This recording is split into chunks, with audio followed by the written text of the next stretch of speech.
$5,250,000. That's how much a doctor is suing OHSU for discovering sperm he donated for research decades ago, resulted in 17 unknown children, all being born right here in the Pacific Northwest. Now, our Valina Jones was at a news conference where the doctor actually met one of his biological children. And this was for the very first time, right, Valina? That's exactly right, Jennifer. You know, this is not the family reunion that Dr. Bryce Cleary had hoped for. In fact, he says OHSU violated their terms of agreement on several different levels, including producing more than triple the amount of children that they agreed upon. Now, Cleary found this all out about a year ago. He was a medical student at the time at OHSU. He claims he was recruited to give a sperm donation. He says he expressed several concerns, and staff assured him that his donation would only be used by wishful mothers on the East Coast to produce a maximum of 5 children and then only be used for research purposes. 30 years after giving that donation, he found out through Ancestry.com that he has at least 17 donor children.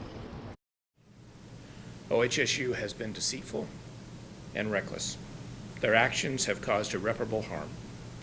I am coming forward publicly in the hopes that responsible reforms will be made and that future donors and future families may not be damaged in this manner. Now, the number of children since he found out in 2018 continues to grow.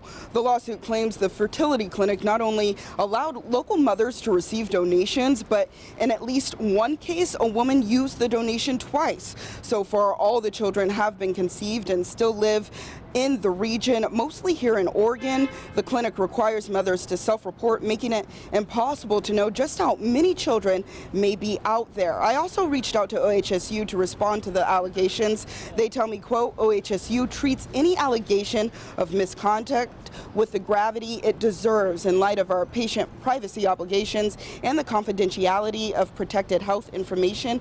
We cannot comment on this case. Now, coming up at 6, we'll hear from one of his donor daughters as well as one of his children that grew up with him to see how they're responding. Live at OHSU, Valina Jones, KOIN 6 News. The story isn't over yet. Thank you for following it, Valina.